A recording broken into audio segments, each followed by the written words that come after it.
इस वीडियो में एक अजीब सा रहस्य बताया है जिससे आप अपने अवचेतन मन की शक्ति को इस्तेमाल करके जिंदगी की बड़ी से बड़ी कठिन सफलता आसानी से प्राप्त कर सकते हैं। कैसे अपने अवचेतन मन की शक्ति को इस्तेमाल करना है, इसकी विधि क्या है, इस विषय पर हम आज एक अद्भुत कहानी आपको सुनाएंगे। तो चलिए कहानी की शुरुआत करते हैं। दोस्तों, हमारा जो चेतन मन होता है उससे करीब 9 गुना अधिक ताकतवर हमारा अचेतन मन होता है। अगर 1 गुना ताकत हमारे चेतन मन के पास है तो इसका अर्थ यह हुआ कि उससे 9 गुना अधिक ताकत हमारे अवचेतन मन के पास है, क्योंकि अवचेतन मन ही हमारे पूरे शरीर को नियंत्रित करता है। चेतन मन हमारे दिमाग का एक हिस्सा है जो हमारे विचारों और भावनाओं से प्रेरित होता है, और हमारा चेतन मन ही तर्क वितर्क करने में हमारी मदद करता है। लेकिन दूसरी तरफ हमारा अवचेतन मन यह तर्क वितर्क नहीं करता, यह उस जानकारी को ग्रहण कर लेता है जो इसे चेतन मन देता है। इसीलिए जैसा हम अपने अवचेतन मन में सोचते हैं वैसे ही हम बनते चले जाते हैं। क्या आपने कभी इन बातों पर विचार किया है कि कोई व्यक्ति दुखी क्यों है और वहीं पर दूसरा व्यक्ति इतना सुखी क्यों है? एक व्यक्ति सुख और समृद्धि से भरा हुआ है, वहीं पर दूसरा व्यक्ति इतना गरीब और दुखी क्यों है? एक व्यक्ति भयभीत और डरा हुआ है, जबकि दूसरा व्यक्ति आस्था और विश्वास से भरा हुआ है। एक व्यक्ति बड़े से महलों में रहता है, वहीं पर दूसरा व्यक्ति गरीब और टूटी फूटी झोपड़ी में रहता है। कोई बहुत सफल है तो कोई असफल। कोई व्यक्ति कुछ ही मेहनत करके सफलता प्राप्त कर लेता है और वहीं पर कोई दूसरा व्यक्ति जीवन भर मेहनत करने के बाद भी असफल ही रह जाता है। तो आखिर इन सब चीजों का कारण क्या है? क्या आपने कभी इन पर विचार करने की कोशिश की है? हमारे जीवन में जो भी अच्छा है वह हमारे अचेतन मन पर निर्भर करता है। अर्थात यदि आप अपने अचेतन मन में यह बात डालेंगे, मेरे साथ जो कुछ भी होगा वह अच्छा होगा, मेरे साथ जो कुछ भी हो रहा है वह अच्छा हो रहा है और मैं एक दिन कामयाब जरूर बनूंगा, तो आप अवश्य ही अपने जीवन में कामयाब बन जाएंगे। वहीं पर यदि आप अपने अवचेतन मन में बुरी बुरी बातें डालेंगे, अर्थात नकारात्मक बातें कहेंगे, तो आपके जीवन में केवल नकारात्मकता ही भर जाएगी और आपके साथ कुछ भी अच्छा नहीं होगा। आप जहां जाएंगे वहां पर आपके हाथ केवल असफलता ही लगेगी। आप हमेशा निराश और परेशान ही रहेंगे, लेकिन उनका हल आपको कभी नहीं मिल पाएगा। इसलिए यदि आप भी अपने मन को अच्छी तरह से जानना चाहते हैं, वो सेवा काम करवाना चाहते हैं जो आप चाहते हैं, उसे अपने नियंत्रण में रखना चाहते हैं, तो इस वीडियो को अंत तक जरूर देखिएगा, क्योंकि इस वीडियो में आपको ऐसी महत्वपूर्ण जानकारियां मिलेगी जिसकी मदद से आप अपना जीवन अच्छे से जी सकते हैं। आप जो चाहें उसे हासिल कर सकते हैं। आप जिस भी लक्ष्य को प्राप्त करना चाहते हैं उसे आप प्राप्त कर सकते हैं। आज की इस वीडियो में हम यह जानने वाले हैं कि आखिर चेतन मन और अवचेतन मन में मुख्य अंतर क्या है और वह किस तरह से काम करता है, और हम अपने अचेतन मन में अच्छी बातें किस प्रकार से डाल सकते हैं जिससे हमारा जीवन परिवर्तित हो सके, हम सफलता की ओर आगे बढ़ सके। बहुत समय पहले की बात है, एक नगर में एक बहुत ही प्रसिद्ध गुरु रहा करते थे। उनकी ख्याति दूर दूर तक फैली हुई थी। उनके आश्रम में उनके कई शिष्य भी थे। एक दिन संध्या के वक्त वह गुरुवर अपने सभी शिष्यों को बुलाकर उन्हें उपदेश दे रहे थे। वे कह रहे थे, शिष्यों, हमारा मस्तिष्क 2 भागों में विभाजित है, चेतन मन और अवचेतन मन। चेतन मन हमारे मस्तिष्क का पहरेदार है, वहीं पर अवचेतन मन हमारा मालिक है। उन गुरु की आवाज सुनकर एक शिष्य खड़ा हुआ और वह उन गुरु से कहता है गुरुदेव, आप क्या कहना चाहते हैं? आप कहीं ये तो नहीं कह रहे कि हमारे भीतर कोई और है जो हमें चला रहा है, जो हमारी सारी क्रियाओं पर नजर रखे हुए हैं? इस पर गुरुवर उस शिष्य को मुस्कुराते हुए कहते हैं, भंते, मैं तुम्हें एक छोटी सी कहानी सुनाता हूं। इस कहानी में तुम्हें तुम्हारे सवालों का जवाब मिल जाएगा।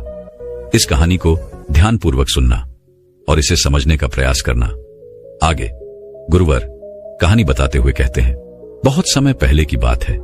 एक नगर में एक बहुत ही धनी सेठ रहा करता था और उसकी एक बड़ी सी हवेली भी थी। उसकी हवेली के द्वार पर हमेशा एक पहरेदार तैनात रहता था और हवेली में जब भी कोई उपद्रव होता, कोई शोर शराबा होता या लड़ाई झगड़े होते, तो उसकी आवाज चारों ओर गूंजने लगती और उस आवाज को सुनकर आसपास के पड़ोसी भी उस महल के पास आते और उस पहरेदार को खूब समझाने की कोशिश करते और कहते, देखो, तुम्हारी हवेली से बहुत सारी आवाजें आती हैं, लड़ाई झगड़े होते रहते हैं, जिससे हमारे घर की शांति भंग हो जाती है। कृपया करके लड़ाई झगड़े को बंद करो। आखिर इस शोर शराबे में क्या रखा हुआ है? इस तरह से लड़ाई झगड़े करके तुम अपना जीवन कैसे शांति से बिता सकते हो? इस पर वह पहरेदार जवाब देते हुए कहता है, देखो भाई, मैं जानता हूं कि लड़ाई झगड़े करना बुरी बात है, शोर शराबा करना बुरी बात है, लेकिन मैं क्या करूं? मैं भी इससे बहुत परेशान हूं। जो भी लड़ाइयां होती हैं वह हवेली में होती है, इससे मेरी भी शांति भंग होती है। लेकिन आप मुझे क्यों समझा रहे हैं? इसका कारण मैं तो नहीं, इसका कारण तो मेरा मालिक है। आप उसे जाकर समझाइए। यह बात सुनकर पड़ोसी भी यह बात समझ जाता कि बात तो सही है। आखिर इसमें इस पहरेदार की क्या गलती है? यह तो केवल अपना काम कर रहा है। गलती तो मालिक ही है। वह उपद्रव करता है, वह शोर शराबे करता है, वह लड़ाई झगड़े करता है, और जब भी उसे यह सब करने का मन होता है तो वह हवेली के बाहर आता है और उपद्रव करके वह वापस हवेली में जाकर बैठ जाता है। और जिन लोगों को भी उस हवेली के मालिक से तकलीफ होती, जिनकी भी शांति भंग होती, वे सभी आकर उस पहरेदार को ही समझाने का प्रयास करते। वह उसे खूब समझाते, लेकिन क्या इससे यह समस्या सुलझेगी? इस प्रश्न के साथ गुरुवर अपने शिष्य से कहते हैं, तुम ही बताओ इसका क्या समाधान है? इस पर वे शिष्य गुरु के इस प्रश्न का जवाब देते हुए कहता है गुरुवर, जिन्हें भी उन हवेली के मालिक से तकलीफ है जो शोर शराबे करता है, लड़ाई झगड़े करता है और लोगों की शांति भंग कर देता है, उन सभी को उनसे बात करनी चाहिए, तभी तो इसका समाधान निकलेगा। भला पहरेदार की इसमें क्या गलती है? वह तो केवल अपना काम कर रहा है और वह उससे ज्यादा कर भी क्या सकता है? उसके हाथों में तो और कुछ भी नहीं। इस पर वह गुरुवर मुस्कुराते हुए अपने उस शिष्य से कहते हैं, भंते, ठीक इसी तरह से हमारा मन भी होता है। हमारा चेतन मन मनुष्य का पहरेदार होता है और पहरेदार को यह अच्छी तरह से पता है कि क्रोध करना बुरी बात है, बुरे शब्दों का इस्तेमाल करना बुरी बात है, अश्लील ख्यालों में खोए रहना बुरी बात है। अर्थात हमारे चेतन मन को यह बात बहुत अच्छी तरह से पता है कि गुस्सा करना, आलस करना, काम वासना जैसे विचार गलत है। ये सभी विकार हमारे भीतर नकारात्मक विचार उत्पन्न करते हैं, जिससे हमारा विनाश होता है। लेकिन वह कर भी क्या सकता है? वह चीज उसके हाथों में है ही नहीं, क्योंकि वह चीज वह कर ही नहीं रहा।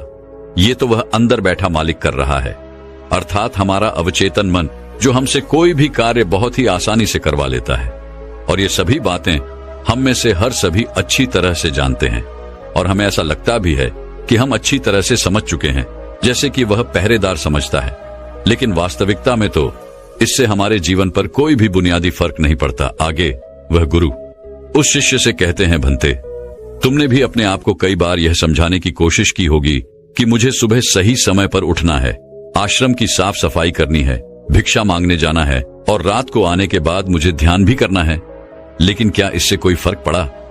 इसका जवाब देते हुए वे शिष्य कहता है, नहीं, बिल्कुल नहीं। मैंने कई बार अपने आप को समझाया है कि मुझे इस समय पर यह काम करना है, मुझे अपना समय व्यर्थ नहीं करना, मुझे अपने समय का इस्तेमाल करना है और मुझे आगे बढ़ना है। लेकिन मैं चाहकर भी उन सभी कार्यों को समय पर नहीं कर पाता। इस पर वह गुरुवर अपने उस शिष्य से कहते हैं, भंते, जब भी हम अपने आप को कुछ समझाने का प्रयास करते हैं तो हमें ऐसा लगता है कि अब हम समझ चुके हैं और अब हमसे कोई गलती नहीं होने वाली, और हम सोचते हैं कि अब हमारा जीवन बदल जाएगा, हम जो भी करेंगे अब वो सही होगा, अब तो हम जीवन में सफलता प्राप्त कर ही लेंगे।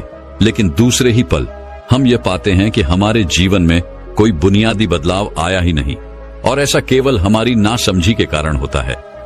हम अपनी नासमझी के कारण अवचेतन मन की जगह पर अपने चेतन मन को समझाने का प्रयास करते हैं, अर्थात मालिक को छोड़कर हम पहरेदार से बात करते रहते हैं और उसे समझाने की कोशिश करते हैं। लेकिन तुम यह भूल जाते हो कि आखिर वह पहरेदार कर भी क्या सकता है? वह सब उसके हाथों में है ही नहीं। हमें तो अपने अवचेतन मन को समझाने की आवश्यकता है। हमारी बुद्धि, अर्थात वह पहरेदार जो यह समझ जाता है कि क्या सही है और क्या गलत, उसे कब क्या करना है, क्या नहीं करना। लेकिन ये सारी बातें केवल हमारे पहरेदार अर्थात हमारे चेतन मन के सीमित रह जाती हैं। ये सारी बातें हवेली के उस मालिक अर्थात हमारे अवचेतन मन तक तो पहुंच ही नहीं पाती, और यही कारण है कि हमारे जीवन में कभी कोई बुनियादी बदलाव हो ही नहीं पाता। ठीक उसी प्रकार जैसे कि यदि आपसे कोई कहता है कि पौधे में पानी डालोगे तो वह पौधा एक दिन बड़ा होगा, और फिर उसमें फौल आएंगे, फल लगेंगे, और आप उस बात को मान लेते हैं और उस पौधे में पानी भी डालते हैं। लेकिन आप पौधे की पत्तियों पर पानी डालते हैं और सोचते हैं कि इसमें फल फूल आएंगे। लेकिन जरा एक बार के लिए यह सोचिए, अगर पत्तियों में पानी डालोगे तो उसमें फूल और फल कैसे आएंगे? हमें तो उस पौधे की जड़ में पानी डालने की आवश्यकता है, लेकिन हम में से अधिकांश लोग केवल पत्तियों पर ही पानी छिड़क कर अपने आप को बहुत भाग्यशाली समझने लगते हैं। लेकिन वे यह भूल जाते हैं कि जो पानी वह पत्तियों पर छिड़क रहे हैं, वह पानी पेड़ की गहराइयों में तो जा ही नहीं पा रहा। तो ऐसे में उस पौधे पर फल और फूल कैसे लगेंगी? ठीक इसी प्रकार हम भी अपने मन के साथ ऐसा ही करते हैं, और यही कारण है कि हम अपने जीवन में जो भी चाहते हैं वह हमें नहीं मिल पाता। हम अपने जीवन में फल और फूल चाहते हैं, लेकिन वह हमें नहीं मिल पाता। इस पर शिष्य उन गुरुवर से कहता है गुरुवर, तो फिर हमें क्या करना चाहिए? क्या ऐसा कोई उपाय है जिससे हम अपने चेतन मन की सारी बातें अपने अवचेतन मन तक पहुंचा सकें? ऐसी कोई प्रक्रिया है जिसमें हम अपने संदेश को अपने अवचेतन मन तक पहुंचा सके? इस पर वह गुरुवर शिष्य से कहते हैं, भंते, यदि तुमने अपने संदेश को अवचेतन मन तक पहुंचा दिया, तब तुम जो चाहोगे वो इच्छा प्राप्त कर सकते हो। तुम जैसा चाहो उस लक्ष्य को प्राप्त कर सकते हो, क्योंकि हमारा अवचेतन मन हमारे चेतन मन से 9 गुना अधिक शक्तिशाली होता है। आपने कभी न कभी यह देखा ही होगा कि एक मनोवैज्ञानिक जब किसी के मन के गुप्त राज को जानने की कोशिश करता है, तब वह मनोवैज्ञानिक जब उसके मन की बात को बाहर निकलवाना चाहता है, उसके अतीत में जो भी घटना घटी है उसमें साफ साफ रूप से प्रवेश करना चाहता है, तो इसके लिए वह हिप्नोटिज्म का उपयोग करते हैं। और आप में से अधिकांश लोगों ने इस प्रक्रिया को देखा ही होगा। इस प्रक्रिया का प्रयोग करके मन की सारी सूचनाएं अपने आप ही बाहर निकलती हैं। इस प्रकार किसी के भी मन को काबू में करके हम उससे जो चाहे वो कार्य करवा सकते हैं। हाँ, अब आपके मन में यह भी प्रश्न उठ रहा होगा कि शायद वो सभी हमारे अवचेतन मन की चाल को समझते हैं, वह इसे अच्छी तरह से जानते हैं कि उसे किस तरह से अपने काबू में किया जाता है। तो इसका जवाब बड़ा ही सीधा और सरल है, और इसका जवाब है हाँ, क्योंकि उन्होंने इसके ऊपर कई बार प्रयोग किया होता है और वह इसमें इतने निपुण हो जाते हैं कि वह किसी भी दूसरे मन पर अपना काबू कर सकते हैं। और अगर आप भी अपने अवचेतन मन की बात को समझते हैं, अपने मन की चाल को समझते हैं, तो आप भी अपने ही नहीं बल्कि किसी दूसरे के मन को भी वश में कर सकते हैं। आगे गुरुवर अपने उस शिष्य से कहते हैं, भंते, अपने अचेतन मन तक संदेश पहुंचाने के लिए आपको अपने चेतन मन को शांत करना होगा, उसे सुलाना होगा। और ऐसा इसलिए क्योंकि हमारा चेतन मन तर्क वितर्क करने में माहिर है। वो एक पहरेदार है, वो हमारी रक्षा के लिए हमेशा तैनात रहता है। इसलिए जब भी तुम अपना कोई संदेश उस चेतन मन तक पहुंचाने की कोशिश करोगे, तो वह तुमसे तर्क वितर्क जरूर करेगा और हमें अपनी बात अपने मालिक तक पहुंचाने की हमें इजाजत तक नहीं देगा। जब तक कि हम अपनी बात अपने चेतन मन को अच्छी तरह से समझा नहीं देते या उसे शांत नहीं कर देते, तब तक वह हमें उस हवेली में घुसने नहीं देगा, क्योंकि हमारी सामान्य बुद्धि अर्थात हमारा चेतन मन तर्क वितर्क करने में माहिर होता है। और यही कारण है कि हम में से अधिकांश लोग अपने अचेतन मन तक एक साफ और स्पष्ट संदेश पहुंचा ही नहीं पाते, और इसी कारण हम अपने अचेतन मन को भी अच्छी तरह से समझ नहीं पाते। और हमारा अचेतन मन तर्क वितर्क नहीं करता, उसे तो केवल साफ और स्पष्ट संदेश चाहिए जिस पर वह कार्य कर सके। और उस तक हम साफ और स्पष्ट संदेश तभी पहुंचा सकते हैं जब हमारा मन पूरी तरह से शांत रहेगा, जब हमारे मन में और कोई विचार नहीं होंगे। और यही कारण है कि जब एक मनोवैज्ञानिक किसी के मन पर प्रयोग करता है, उसके मन को काबू करने की कोशिश करता है, उससे मनचाही बात निकलवाने की कोशिश करता है, तो सबसे पहले वह उसके चेतन मन को ही सुनाता है। आपने कहीं ना कहीं ये तो देखा ही होगा कि उनके सामने एक पेंडुलम जैसी चीज उनकी आंखों के सामने रख दी जाती है और उसे घुमाया जाता है, जिसे लगातार देखने के बाद वो व्यक्ति पूरी तरह से निद्रा में चला जाता है। और इस कारण उसका चेतन मन पूरी तरह से शांत हो जाता है। और जब उसका पहरेदार पूरी तरह से सो जाता है और उसके पास तर्क वितर्क करने के लिए कोई नहीं बचता, तब वह वैज्ञानिक आसानी से उस हवेली में जाता है और उस मालिक से जी भर के बातें करता है। जो बातें वह चाहता है वह बातें वह उससे निकलवा देता है। तिबेट के एक महान दार्शनिक ने कहा था कि अगर बात समझ में आ जाए तो आपका जीवन परिवर्तित हो जाता है। लेकिन उन्होंने वह बात उस समय के लोगों के लिए कही थी, क्योंकि उस समय तिबेट और बाकी दुनिया के लोग बहुत सरल हुआ करते थे। उनका मन बहुत साफ हुआ करता था और उनको जो भी बातें बताई जाती थी वह उन बातों को बड़ी शांतिपूर्वक सुनते और समझते थे। उस समय कोई भी तर्क वितर्क नहीं करता था, और जब कोई व्यक्ति तर्क वितर्क करने में माहिर होता था तो वह उसे तर्क वितर्क करने देते और शांति से केवल उसकी बातें सुनते। जब तक कि व्यक्ति तर्क अभितर्क वितर्क करके थक न जाए तो वह गुरु के पास वापस आता है और उनसे कहता है गुरुवर, मैं अब तर्क वितर्क करके थक चुका हूं, लेकिन उससे मुझे कुछ भी हासिल नहीं हुआ। कृपया करके अपना कोई मार्ग बताइए। आप मुझे अपने तरीके से समझाए, अब मैं उसमें कोई भी अवरोध उत्पन्न नहीं करूंगा। ठीक इसी प्रकार से हमारी बुद्धि भी काम करती है।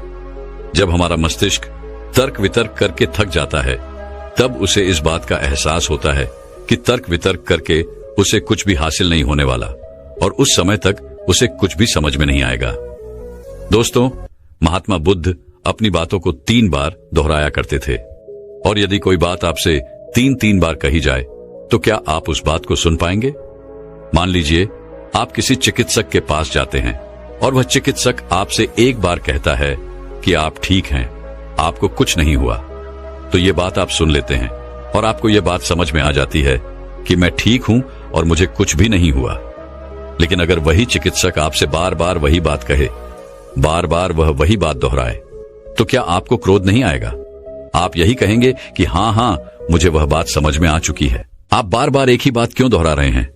मैं समझ चुका हूं कि मैं बीमार नहीं हूं और मुझे कुछ नहीं हुआ, तो इसको बार बार दोहराने से क्या फायदा? लेकिन वास्तविकता तो यह है कि जब हम किसी बात को बार बार दोहराते हैं तो उससे हमारा चेतन मन ऊब जाता है, और बार बार उस बात को सुनने से हमारा चेतन मन उस बात पर ध्यान नहीं देता। और यही वह वक्त होता है जब हमारी बात हमारे अवचेतन मन तक पहुंचती है, और जब आपकी बात आपके अवचेतन मन तक पहुंच जाए तो यकीन मानिए कि तब कुछ भी संभव है। फिर चाहे आप कोई अपने जीवन में बड़ा लक्ष्य प्राप्त करना चाहते हो या फिर अपना स्वास्थ्य सुधारना चाहते हो, सब कुछ संभव हो जाएगा। दोस्तों, आपने कभी ना कभी यह किस्सा तो सुना ही होगा। एक प्लेन क्रैश हो गया था और उस प्लेन का जो पायलट था उसकी प्लेन से गिरने की वजह से शरीर की सारी हड्डियां टूट चुकी थीं, और जब उसे अस्पताल में भर्ती किया गया तो उसे हिला डुला भी नहीं जा रहा था। डॉक्टरों ने भी ये जवाब दे दिया था कि तुम ठीक नहीं हो सकती और तुम्हारी हड्डियों को फिर से जोड़ पाना लगभग नामुमकिन है। लेकिन वह व्यक्ति जीना चाहता था। उसने अपने अवचेतन मन में जबरदस्ती यह बात डाली कि मैं ठीक हो सकता हूं, मैं ठीक हो सकता हूं, और यकीन मानिए कि वह व्यक्ति सच कुछ ठीक हो गया। वह अपने पैरों पर चलकर अपने घर गया। ऐसा केवल हमारे अचेतन मन की शक्तियों के कारण होता है। जब हम कुछ ठान लेते हैं और अपने अचेतन मन को एक स्पष्ट और साफ संदेश देते हैं तो हमारा अचेतन मन हमसे कुछ ऐसे कार्य करवाने लगता है कि हमारे लिए सब कुछ मुमकिन हो जाता है। फिर चाहे वह जीवन में कोई बड़ा से बड़ा लक्ष्य प्राप्त करना हो या फिर अपने स्वास्थ्य को सुधारना हो। और पुराने जमाने में यह बहुत सरल हुआ करता था, क्योंकि उस समय लोग तर्क वितर्क नहीं किया करते थे, और जो भी उसे कहा जाता था वह उसे बहुत गहन ध्यान के साथ सुनते थे और समझते थे। लेकिन आजकल के तथाकथित बुद्धिमान लोग वे सभी इन सभी बातों को अंधविश्वास कहते हैं। लेकिन यह भी एक वास्तविकता है कि जैसा आप खुद से कहते हैं वैसा ही आप अंदर से बनते चले जाते हैं। आप अंदर से उतने ही अशांत होने लगते हैं, और जो व्यक्ति अपने मन की बकबक को शांत कर पाता है वही शांति को प्राप्त कर पाता है। हमारी जो बुद्धिमानी है वही हमारे अचेतन मन का एक रूप होती है। हमारा चेतन मन हमें कोई भी नई चीज सीखने में हमारी मदद करता है। जैसे यदि आप कोई नई भाषा सीखना चाहते हैं या फिर आप कोई नई टेक्निक सीखना चाहते हैं, तो इसमें हमारा चेतन मन हमारी बहुत मदद करता है। लेकिन जब बात आती है भावनाओं की, अर्थात क्रोध, कामना, आलस इत्यादि, जो कि हमारे अचेतन मन का हिस्सा होते हैं, उन्हें हमें सीखना नहीं पड़ता, वह तो हमारे अंदर पहले से ही मौजूद है। क्या आपने कभी एक पल के लिए यह सोचा है कि क्या आपने कभी ग्रोथ सीखा है? क्या आपने कभी काम वासना सीखी है? क्या आपने कभी आलस सीखा है? यदि आपको बचपन से ही किसी ऐसी जगह पर रखा जाए जहां पर कोई भी व्यक्ति ना हो, कोई भी इंसान ना हो, तब भी आपके भीतर ये सारे गुण आ ही जाएंगे, क्योंकि इसमें तो सिर्फ और सिर्फ हमारे अचेतन मन का ही काम है। यानी कि वह चीजें जो प्रकृति ने हमें पहले से ही दी है, और वह सिर्फ हमारे अवचेतन मन के माध्यम से ही भरी जाती है, क्योंकि हमारा अचेतन मन कभी विरोध नहीं करता। क्या आपने कभी इस बात पर भी गौर किया है कि जो इस दुनिया में बाहरी चीजें हैं उसे आप सीख सकते हैं, लेकिन जहां बात आती है हमारे भीतर की, अर्थात ग्रोथ को ना करने वाली सीख की, तो आप उस सीख को नहीं सीख पाते। मान लो अगर आपको घड़ी सीखना है तो उसके बारे में हमारे अचेतन मन को कुछ नहीं पता होता, लेकिन वहीं पर यदि कोई आपसे यह कहे कि 5 और 5 10 होते हैं, तो यह बात आपके अचेतन मन को अच्छी तरह से समझ में आ जाती है, क्योंकि आपका अचेतन मन विरोध नहीं करता और उसे एक साफ और स्पष्ट संदेश भी मिल रहा है। इसलिए हमें अपने अवचेतन मन तक साफ और स्पष्ट संदेश भेजने की आवश्यकता होती है, और यह तभी संभव है जब हमारा चेतन मन इसके आड़े ना आए। तभी वह शिष्य उन गुरुवर से कहता है गुरुवर, आखिर हम अपने अवचेतन मन को साफ और स्पष्ट संदेश क्यों नहीं भेज पाते? आखिर इसका क्या कारण है? इसका जवाब देते हुए वे गुरु शिष्य से कहते हैं, भंते, इसका पहला कारण यह है कि जब भी हम अपने अवचेतन मन में कोई सूचना पहुंचाने की कोशिश करते हैं, तो हमारा चेतन मन पहले उससे तर्क वितर्क करता है। वह यह सोचता है कि इस जानकारी से हमें लाभ होगा या हानि, और जब तक हम अपनी सूचना को सही और साफ स्वस्थ तौर पर अपने अवचेतन मन तक नहीं पहुंचा पाते, तब तक वो हमारे लिए काम नहीं कर सकती है। मान लीजिए कि आप ईश्वर के सामने हाथ जोड़कर खड़े हैं और उनसे प्रार्थना कर रहे हैं कि है ईश्वर, मुझे एक अच्छी नौकरी मिल जाए, मैं अच्छी तरह से कामयाब हो जाऊं। इस दौरान हमारा चेतन मन ये सोचता है कि आखिर मुझे नौकरी मिल जाएगी और मैं कामयाब हो जाऊंगा, तो उसके बाद मैं क्या करूंगा? मैं ऐसा घर खरीदूंगा, ऐसी गाड़ी खरीदूंगा, अपने परिवार के लिए यह करूंगा, वो करूंगा, अपना खुद का व्यापार शुरू करूंगा। ऐसे कई प्रकार के विचार हमारे चेतन मन में उठने लगते हैं, और इसी कारण हम अपने औचित्य मन तक साफ और स्पष्ट संदेश भेज नहीं पाते। और इसीलिए कहा जाता है कि ध्यान हमारे मन को शांत कर देता है, और शांतपन में जो भी बातें डाली जाती हैं वो सीधे हमारे अवचेतन मन तक पहुंचती हैं, जिससे हम सब कुछ हासिल कर सकते हैं। जो भी अपने जीवन में हासिल करना चाहते हैं वह सब कुछ हमें बहुत आसानी से मिल जाता है। यदि आप भी अपने जीवन में बुनियादी रूप से परिवर्तन चाहते हैं, जीवन में कुछ बदलाव चाहते हैं और अपने जीवन में किसी लक्ष्य को प्राप्त करना चाहते हैं, तो आपको अपने अवचेतन मन तक साफ और स्पष्ट संदेश भेजना ही होगा। अपने अवचेतन मन को अपने वश में करना ही होगा, और अपने अवचेतन मन को वश में करने के लिए आप यह एक तरीका अपना सकते हैं। अगर आपको कोई चीज पानी है तो आपको उस चीज को मंत्र की तरह मन में दोहराना होगा, और ऐसा आपको करीब 28 दिन तक करना होगा। और यदि इस दौरान आपसे कोई यह कहे कि इससे कोई फर्क नहीं पड़ने वाला, यह सब बेकार की बातें हैं, तो उनकी बातों पर यकीन मत कीजिएगा, क्योंकि यदि आप कोई बात मंत्र की तरह दोहराते हैं तो वह मंत्र अर्थात वो बातें हमारे अवचेतन मन तक पहुंच जाती हैं। और एक बार यदि आपकी बात आपके अवचेतन मन तक पहुंच गई तो हम दुनिया की कोई भी चीज पा सकते हैं। हम किसी भी बड़े से बड़े लक्ष्य को हासिल कर सकते हैं, और उसके लिए आपको बस इतना ही करना है। जब भी आप रात को सोने जाएं, तो बिस्तर पर लेटने के बाद नींद आने से ठीक पहले आपको करीब 10 से 15 बार अपने मन में उस मंत्र को दोहराना है जो भी आप चाहते हैं, और ऐसा करते हुए आपको नींद में चले जाना है, क्योंकि हमारा अचेतन मन कभी नहीं सोता। वो 24 घंटे 365 दिन आपके लिए लगातार काम करता रहता है, जबकि रात को सोते समय हमारा चेतन मन पूरी तरह से शांत होता है और वह सो जाता है।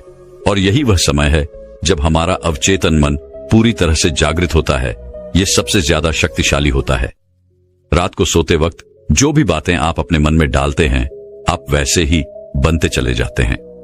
कभी आपने इस बात पर गौर किया है कि जब भी आप रात को सोते वक्त कोई नकारात्मक बात या नकारात्मक जानकारी लेते हैं, तो सुबह उठते ही आपको नकारात्मक विचार आते हैं, और वहीं पर यदि आप रात को सोते वक्त सकारात्मक जानकारी या सकारात्मक बातें करते हैं, तो अगले दिन सुबह आप बहुत ज्यादा ताकतवर महसूस करते हैं।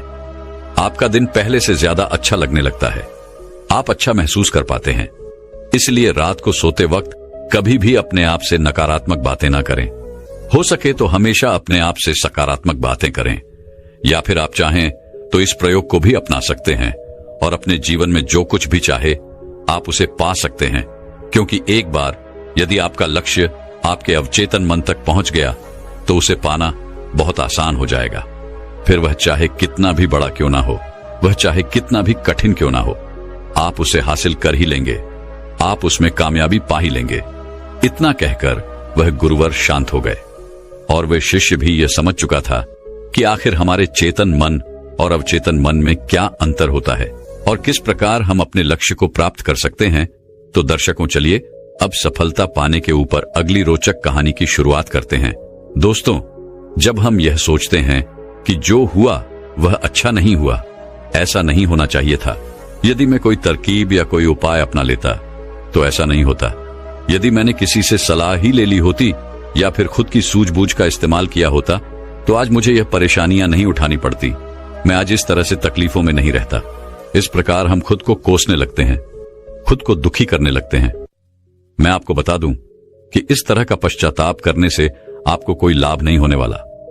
आप चाहे कितने भी हाथ पैर मार लें, चाहे आप लाखों कोशिशें कर लें, लेकिन आप अपने अतीत को बदल नहीं सकते, क्योंकि इस तरह के विचार केवल चिंता पैदा करते हैं। लेकिन यही चिंता अर्थात यही पश्चाताप हमारे लिए बहुत लाभदायक भी साबित हो सकता है। अब आप में से कई लोग यह सोच रहे होंगे कि भला जो बीत गया, यदि हम उस पर सोच विचार कर रहे हैं तो यह हमारे लिए कैसे लाभदायक हो सकता है। हम तो पहले ही मुसीबत में हैं, हम तो पहले से ही तकलीफ में हैं, तो ऐसे में यह हमारे लिए कैसे फायदेमंद हो सकता है। दोस्तों, अगर आप उन गलतियों से सीख लेकर खुद को बदलने का प्रयास करें तो आप अपना आने वाला भविष्य खुद ही बदल सकते हैं, उसे संभाल सकते हैं। अगर अतीत की गलतियों से सीख लेकर खुद को बदलने का प्रयास किया जाए तो सही मायने में वही पश्चाताप कम होता है। आज की जो बौद्ध कहानी मैं आपको सुनाने जा रहा हूं, इस कहानी के माध्यम से मैं आपको कुछ ऐसे तरीके बताने वाला हूं जिन तरीकों को अपनाकर आप अपने जीवन में इस प्रकार के पश्चाताप से बच सकते हैं। आप अपनी अतीत की गलतियों को भुलाकर आप अपने आप को वे एक नया इंसान बन सकते हैं। जो लोग खुद पर संदेह करते हैं, जो अपने ही विचारों में उलझे रहते हैं, जिन्हें उनकी अतीत की गलतियां परेशान करती रहती हैं, उनके लिए यह एक वरदान साबित हो सकता है। एक समय की बात है, एक नगर में एक युवक रहता था जो अपने कर्मों से बहुत परेशान था। उसने 30 साल कड़ी मेहनत की, लेकिन उसके बाद भी उसे अपने कर्मों का फल नहीं मिला, जिस कारण वह अंदर से बहुत निराश हो चुका था। वह अंदर से पूरी तरह से टूट चुका था, जिस कारण उसने संन्यास ग्रहण कर लिया। उसने सोचा कि मैं अपने संसारी जीवन में तो कुछ न कर सका, लेकिन मैं अपने सन्यासी जीवन में अवश्य कुछ न कुछ प्राप्त करके ही रहूंगा। मैं सत्य की खोज किसी भी कीमत पर करके ही रहूंगा। देखते ही देखते करीब 5 वर्ष बीत गए, लेकिन अब तक उसका अपने मन पर कोई नियंत्रण नहीं था। जब भी वह भिक्षा मांगने किसी नगर में जाता और वहां पर यदि उसकी नजर किसी सुंदर स्त्री पर पड़ जाती तो उसके मन में कामुक विचार उठने लगते थे, और जब भी वह शांत होता और अकेले कहीं पर बैठता तो उसे खुद पर क्रोध आता, उसे खुद पर पश्चाताप होता, और तब वह यह सोचता कि आखिर मैं सन्यासी क्यों बन गया जब मैं अपने मन पर नियंत्रण ही नहीं पा सकता। तो मेरे इस सन्यासी जीवन का क्या फायदा? इससे तो अच्छा होता कि मैं किसी अच्छी और सुंदर स्त्री से विवाह कर लेता, पैसे कमाता और अपना घर परिवार संभालता। हो सकता था कि मेरे अपने बच्चे भी होते, लेकिन मैं भी कितना बेवकूफ हूं। मैंने अपने सारे सुख त्याग दिए और ना जाने क्यों मैं इन जंगलों में आ गया, ना जाने क्यों मैंने संन्यास ग्रहण कर लिया।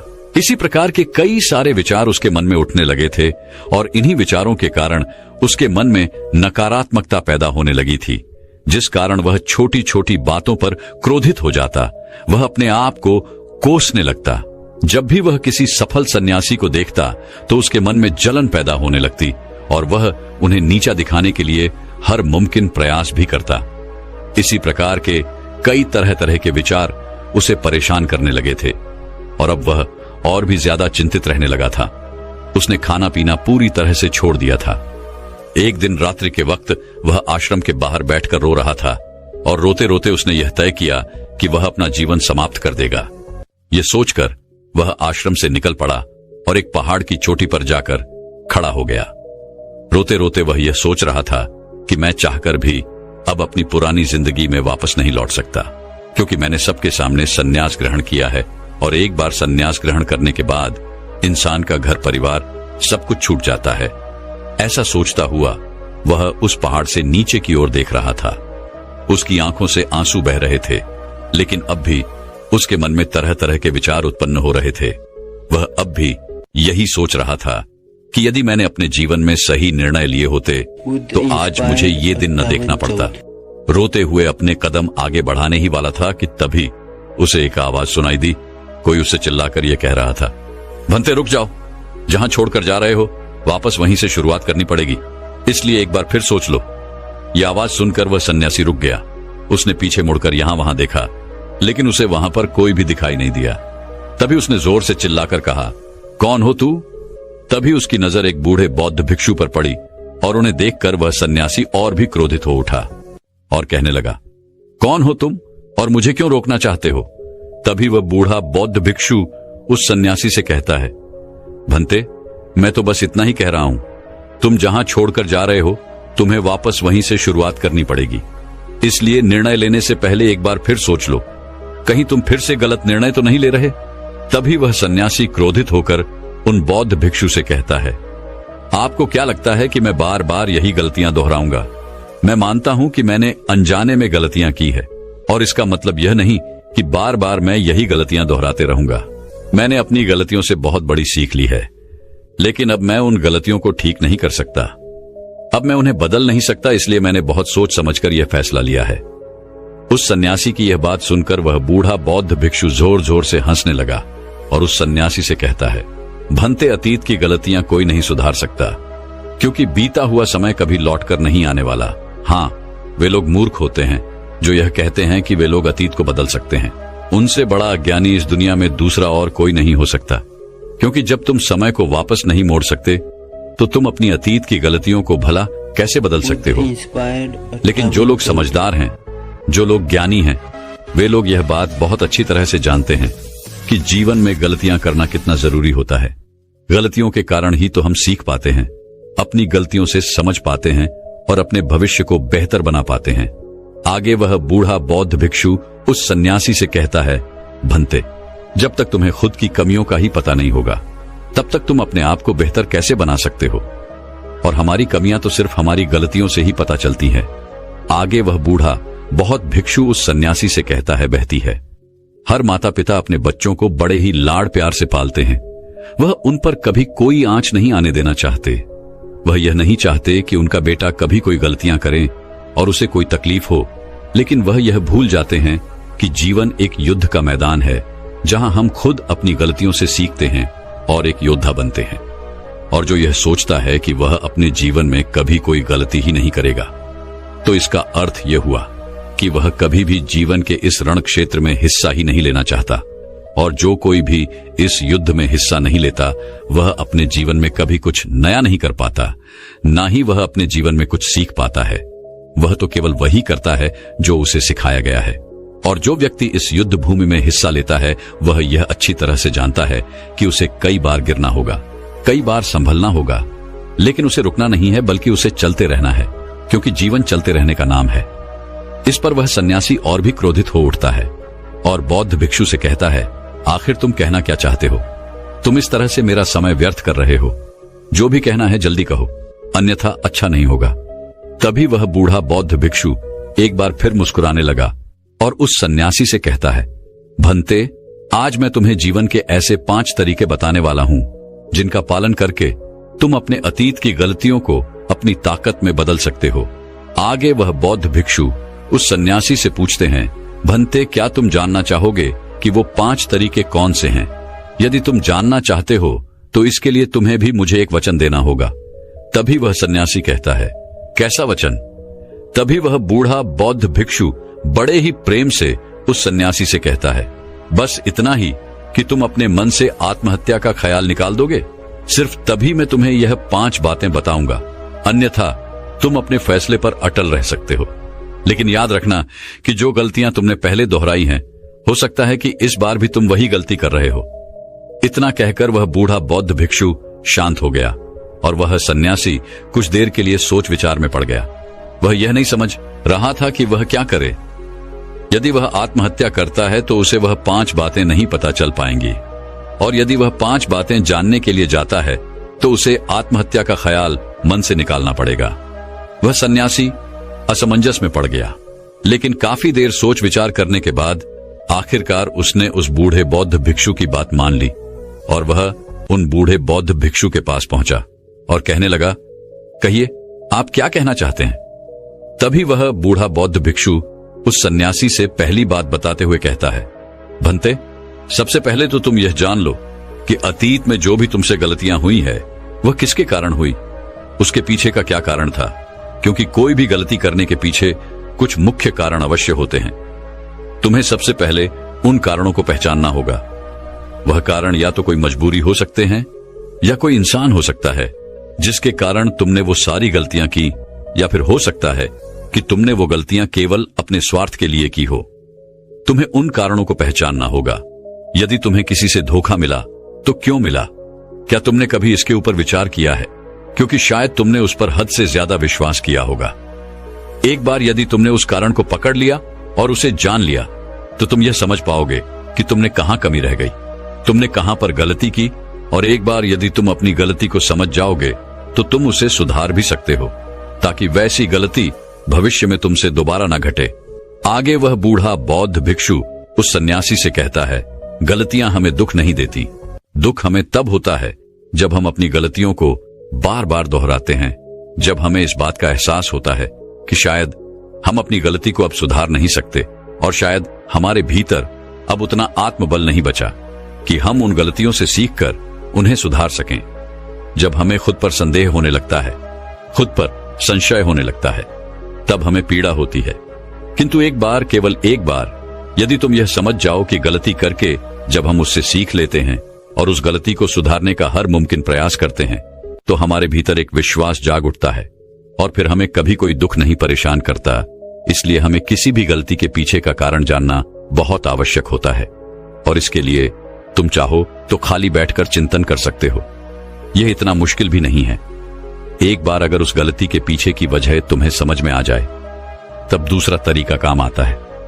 जब हम गलती के पीछे की वजह को जान जाते हैं, उसे समझ जाते हैं, तो उसके बाद हमें खुद से एक सवाल करना चाहिए, और वह सवाल यह है कि गलती करने से पहले हम कैसे इंसान थे, और यह गलती करने के बाद हमारे अंदर क्या परिवर्तन हुआ है। क्या हमने अपनी गलती से कोई सीख ली है या नहीं, और यदि सीख ली तो फिर हमने अपने बारे में क्या जाना। आगे वह बूढ़ा बौद्ध भिक्षु उस सन्यासी से कहता है, भंते, यदि तुम इस प्रकार खुद से सवाल करोगे तो तुम पाओगे कि तुम्हारे जीवन में कुछ नए अनुभव जुड़ गए हैं, और यह अनुभव ही तुम्हें आगे ले जाएंगे, क्योंकि यह जीवन में आगे बढ़ने के लिए तुम्हारी बहुत मदद करेंगे। तुमने देखा होगा कि जब किसी को जीवन में धोखा मिलता है तो अधिकांश लोग केवल यह सोचते हैं कि आखिर इसमें हमारी क्या गलती थी, लेकिन वह इस वास्तविकता को नहीं देख पाते कि आखिर तुम्हें धोखा मिला है तो क्यों मिला। क्योंकि आप एक संवेदनशील इंसान हैं, और जब आप ज्यादा संवेदनशील हो जाते हैं तो ऐसी स्थिति में आपकी संवेदनशीलता ही आपके धोखे का कारण बनती है, और यही आपकी गलती है। और जब आपको अपनी गलती के बारे में पता चल गया तो आपने यह भी सीख लिया कि आपकी गलती थी अधिक संवेदनशीलता। आपने अपने बारे में कुछ नया अनुभव प्राप्त किया। अगर तुम एक बार अपने बारे में निरीक्षण करना शुरू करोगे तो अपने बारे में तुम्हें बहुत सी अद्भुत बातें पता चलेंगी, और तब तुम खुद ही आश्चर्यचकित हो जाओगी, क्योंकि तुम खुद के बारे में और अधिक जानने लगोगे। इसलिए खुद का निरीक्षण करना अति आवश्यक है। आगे वह बूढ़ा बौद्ध भिक्षु उस सन्यासी से तीसरी आदत बताते हुए कहता है, तीसरे तरीके में हम खुद से संकल्प करते हैं। हम यह दृढ़ संकल्प बना लेते हैं कि हम भविष्य में दोबारा यह गलती नहीं दोहराने वाले।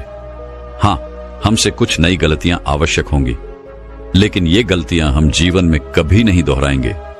आगे वो बूढ़ा बहुत बिच्छू पोष सन्यासी से कहता है, बनते, इस संसार में 3 प्रकार के लोग होते हैं। एक वो जो दूसरों की गलतियों से सीखते हैं, दूसरे वो जो खुद की गलतियों से सीखते हैं, और तीसरे वो जो गलतियां करते ही रहते हैं लेकिन कभी अपनी गलतियों से सीख नहीं पाते।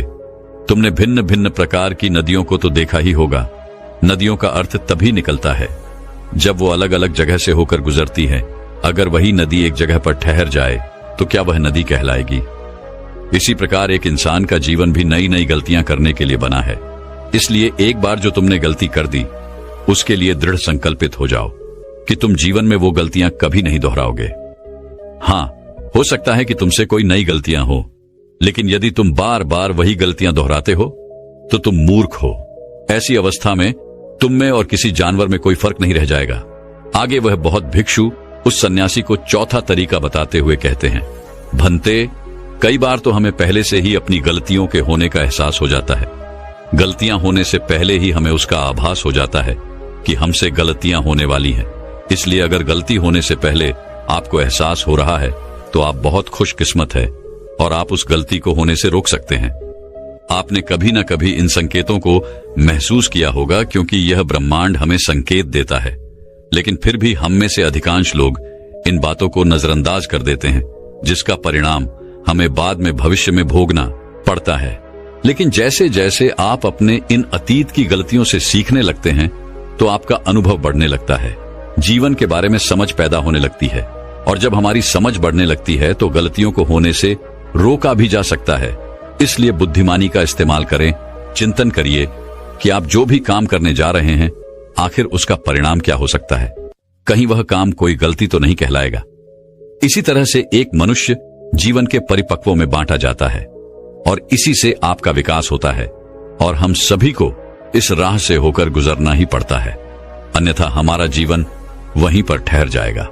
हम कभी भी आगे नहीं बढ़ पाएंगे। यदि आप अपने जीवन में आगे बढ़ना चाहते हैं, किस लक्ष्य को प्राप्त करना चाहते हैं, तो आपको इस कार्य प्रणाली को अपनाना ही होगा, इसे समझना ही होगा।